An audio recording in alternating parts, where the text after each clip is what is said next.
జగన్మోహన్ రెడ్డి ముఖ్యమంత్రిగా ఉన్న సమయంలో అధికారాన్ని అడ్డం పెట్టుకొని వైసీపీ నేత అయినటువంటి కుక్కల విద్యాసాగర్ తన మీద లైంగిక వేధింపులకు పాల్పడ్డాడు అంటూ ప్రముఖ బాలీవుడ్ నటి కాదంబరి జత్వాని ఆరోపణలు చేస్తూ ఆయన మీద కేసు నమోదు చేసినటువంటి నేపథ్యంలోనే ఆంధ్రప్రదేశ్ ప్రభుత్వం ఇప్పుడు కుక్కల విద్యాసాగర్ని ఈరోజు డెహ్రాడూన్లో అరెస్ట్ చేసి హైదరాబాద్కి ఆయన్ని తరలిస్తున్నటువంటి నేపథ్యంలో ఈ అంశం మీద మనం విశ్లేషణ చేసుకునేటువంటి ప్రయత్నం అయితే చేద్దాం. ప్రస్తుతం మనతో పాటు ఉన్నారు ప్రముఖ సామాజికవేత్త, ప్రముఖ రాజకీయ విశ్లేషకులు కృష్ణకుమారి గారు. మేడంతో మాట్లాడదాం.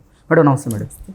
మేడం కాదంబరి జత్వాని గారు అధికారాన్ని అడ్డం పెట్టుకొని వైసీపీలో ఉన్న కొంతమంది నేతలు నా మీద లైంగికంగా వేధింపులకు పాల్పడ్డారు అంటూ ఆంధ్రప్రదేశ్ ప్రభుత్వానికి ఇప్పుడు ఆవిడ విన్నవించుకొని వీరి మీద కేసు నమోదు చేసినటువంటి నేపథ్యంలోనే కుక్కల విద్యాసాగర్ని ఈరోజు డెహ్రాడూన్లో అరెస్ట్ చేసి ఆంధ్రప్రదేశ్కి తరలిస్తూ ఉన్నారు పోలీసులు. ఏంటి మేడం ఈ కేసులో ఇంకెవరి మీద చర్యలు తీసుకునే అవకాశం ఉంది? ఇంకెవరు అరెస్ట్ కాబోతున్నారు?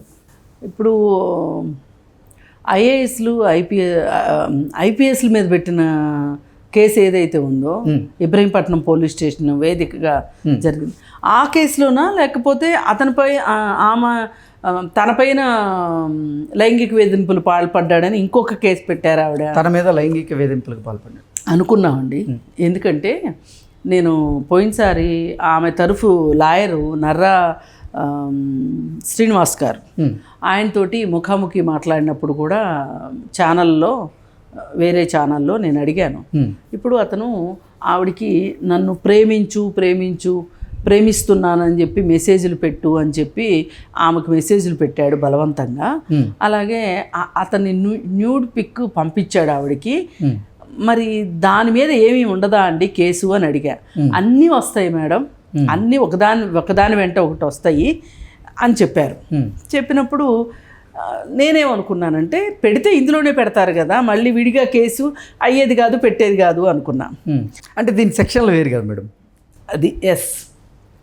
అయితే నేను అన్నాను ఆయన్ని, ఆ న్యూడ్ పిక్ పంపినందుకు గాను నిర్భయ కేసు పెట్టాలి కదా అతని మీద, అది పెడతారంటారా అని అడిగా. అంటే దాని కిందకే వస్తా కాదని, ఎందుకంటే మనం ఫుల్ ఫ్లెడ్జ్డ్ లాయర్స్ కాదు, ఆయన అంటే సీనియర్ లాయర్. వస్తుంది మేడం, మీరు చూస్తూ ఉండండి, కొంచెం ఓపిక పట్టండి, కొంచెం వెయిట్ చేయండి అన్నారు. అలాగే ఇప్పుడు అప్పటి నుంచి పరారీలో ఉన్నాడు. ఈ కేసు పెడతారని తెలుసు. ఈ కేసులో కాకపోయినా ఫోర్జరీ కేసు పెట్టినందుకైనా సరే, ఆ కేసులో అయినా ఏ కేసు ఏదో ఒకటి తనకి థ్రెట్ ఉంది అనేది అర్థమైపోయింది అతనికి. ఉండి అప్పటి నుంచి పరారీలో ఉన్నాడు. ఎక్కడెక్కడో ఉన్నాడు అంటున్నారు. చివరికి డెహ్రాడూన్లో తేలాడు బిడ్డ. సరే వెళ్ళారు, తీసుకొస్తున్నారు. ఇప్పుడు చట్టం తలుచుకుంటే ఏం చేయగలదో చూపిస్తుంది. అంటే చట్టబద్ధంగానే సుమా మీకులాగా ఫోర్జరీ కేసులు పెట్టి ఆ కేసు కూడా సరిగ్గా పెట్టడం రాక, ఇప్పుడు 2024లో డాక్యుమెంట్ తయారు చేసి ఇది 2018లో ఇచ్చిన డాక్యుమెంటు, ఆమె ఫోర్జరీ చేసిన డాక్యుమెంటు అని చెప్పి చూపించటము. ఇప్పుడు ఆమె ఒక ఫోర్జరీ డాక్యుమెంట్ పెట్టింది. ఎప్పుడు ఇచ్చింది? అది 2018లో ఇచ్చింది. ఆమె ఇచ్చినట్లుగా వీళ్ళు తయారు చేశారు. ఓకే. ఆ తయారు చేసింది ఎప్పుడు తయారు చేశారు? వీళ్ళు 2024లో తయారు చేశారు.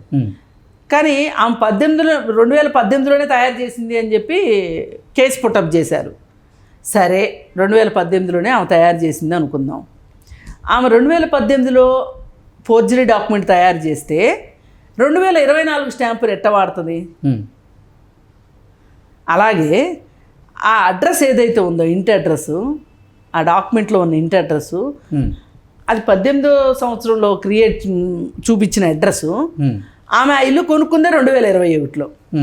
ఆవిడకైతే కళ రాదు కదా, కొనబోయే ఇంటి కళ అయితే రాదు కదా. అందుకని ఇలా అవన్నీ చాలనట్లు బాగా కూరుకుపోయింది. ఎక్కడంటే వాళ్ళు ఫ్లైట్ టికెట్లు ముందుకొని తర్వాత కేసు పెట్టారు. ఇది అసలు దీన్ని మించింది అవేవో స్టోరీస్ ఉంటాయి, ఇలాంటి నేర పరిశోధన స్టోరీస్, పేరు గుర్తు రావట్లేదు, మెక్నాస్ గోల్డ్ ఆ టైప్లో.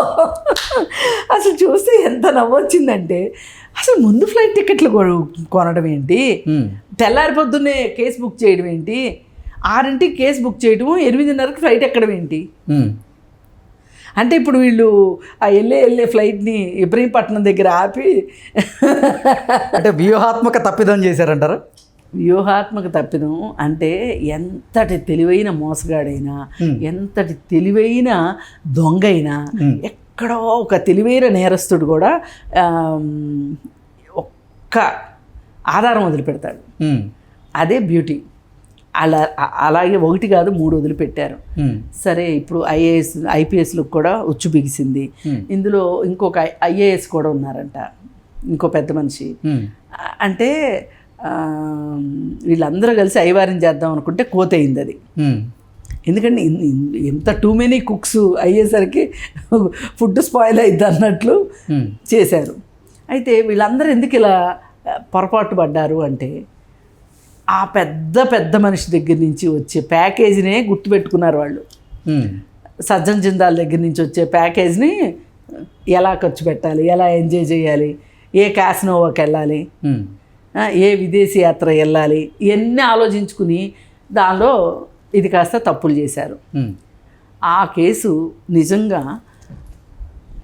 ఈ కేసు ఈ విధంగా లైవ్లోకి వచ్చింది అంటే ఇది ఒక చంద్రబాబు నాయుడు గారి పట్టుదల వల్ల, ఆయన చిత్తశుద్ధో, లేకపోతే ఇంకోటో జత్వాని అదృష్టమో ఇవన్నీ కాదండి.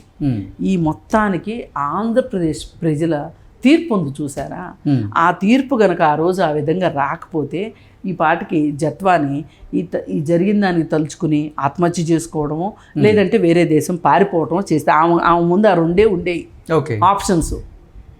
కానీ ఆమెకి ఇవాళ ఇంత ఒక రకంగా చెడులో మంచి జరిగింది అంటే ఆంధ్ర ప్రజల వల్లే జరిగింది. ఇప్పుడు ఈ కుక్కల విద్యాసాగరు ఆ పంపించిన న్యూడ్ ఫోటో ఇప్పటిది కాదు, అసలు పాతది. ఓకే, మరి నువ్వు అప్పటి నుంచి ఎందుకు కంప్లైంట్ చేయలేదు అని మాట్లాడతారు. ఇప్పుడు జానీ మాస్టర్ కేసులో మాట్లాడినట్లు. ఆ పార్టీకి సంబంధించే అధికారంలో ఉంటే ఇంకా ఆవిడొచ్చి ఎవరికని కంప్లైంట్ చేస్తుంది? ఆవిడకి ఏం న్యాయం జరిగిద్ది? కాదు 2015లో వాళ్ళ స్నేహం ఉన్న రోజుల్లో ఫోటో అది. ఓకే, ఈ వేధింపులు చూసే ఆవిడ తట్టుకోలేక, అమ్మో వీడేదో కొంచెం తేడాగాడిలో ఉన్నాడని వీడి ఫైల్ పక్కకు పడేసింది.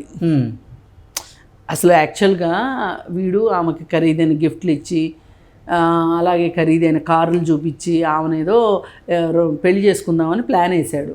వేస్తే ఆమె బ్యాక్గ్రౌండ్ చెక్ చేసి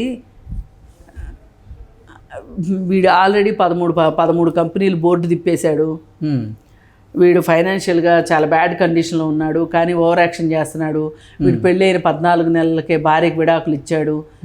ఈ స్టోరీ మొత్తం ఆమెకు తెలిసిపోయింది. ఓకే, తెలిసిపోయి టాటా బై బై చెప్పింది. అయితే వీడు అప్పుడు ఆమె అలా చేసింది కాబట్టి ఆ కక్ష మనసులో పెట్టుకున్నాడు. కానీ ఏమీ చేయలేని పరిస్థితి, ఎందుకంటే డబ్బులు లేవు. ఉన్న డబ్బులు అలా నానివ్వడవు, వీడికి ఇచ్చిన డబ్బులు వీడన్నీ అవగొట్టాడు, ఇట్లాంటి అధివేశాలన్నీ వేసి. అందుకని ఏం చేయాలి, అందుకని ఊరుకున్నాడు.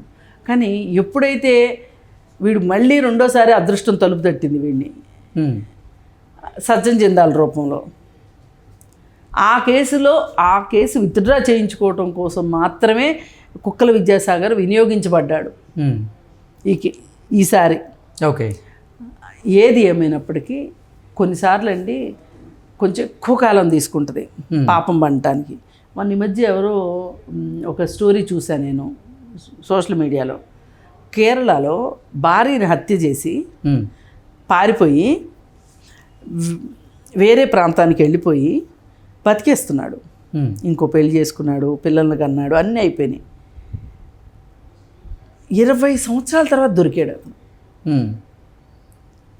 అతని వయసు అప్పుడు దాదాపు 55 ఏళ్ల వయసులో అతను పట్టుబడ్డాడు ఆ కేసులో. అంటే ఇప్పుడు ఈ సోషల్ మీడియా వచ్చేసిన తర్వాత ఎక్కడెక్కడో పోస్ట్ చేస్తారు ఏదో వాళ్ళ వివరాలు, అవి కనపడకూడని వాళ్ళ కంటికి కనిపిస్తాయి. పట్టుకున్నారు.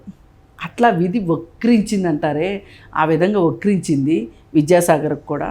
రేపు ఈ కేసులో ఇప్పుడు ఆ అమ్మాయిని తీసుకొని వచ్చి, బాంబే నుంచి తీసుకొని వచ్చి, ఆ అమ్మాయినే కాకుండా వాళ్ళ అమ్మని వాళ్ళ నాన్నని తీసుకొని వచ్చి ఒక రకంగా అమ్మాయిని చంపేశారు. ఉమ్, ఏదో జీవోత్సవంలాగా నడుస్తుంది అన్నమాటే కానీ, మాట్లాడుతుంది అన్నమాటే కానీ ఆమెను ఆర్థికంగా బ్లాక్ చేశారా? ఉమ్, ఆమెకి వేరే పనులు చేసుకోవటానికి లేకోకుండా ఆర్థికంగా బ్లాక్ చేయటం బ్యాంక్ అకౌంట్లన్నీ బ్లాక్ చేశారా? ఉమ్, మరి సొసైటీలో పేరు చెడగొట్టేశారా? తల్లిదండ్రుల ఆరోగ్యం పాడైపోయిందా? మరి వాళ్ళ సోదరుని మీద కూడా లుకౌట్ నోటీసులు జారీ చేశారు. జారీ చేయించారు, ఉమ్, ఇన్ని చేయించారు కదా. మరి ఇన్ని చేశాక ఆ అమ్మాయి ఒక్కటే నిరాయుధంగా నిరాసక్తంగా ఉండిపోయింది. ఉమ్, కానీ ఇక్కడ ప్రభుత్వం మారటంతో పోరాటం చేసింది. పోరాటం, ఆమె రిపోర్ట్ చేసింది. ఉమ్, ఆమె ఆ రోజు ఆమె కష్టాలు పడింది, ఇప్పుడు రిపోర్ట్ చేసింది. పోరాటం ఇప్పుడు చట్టం చేస్తుంది. ఓకే.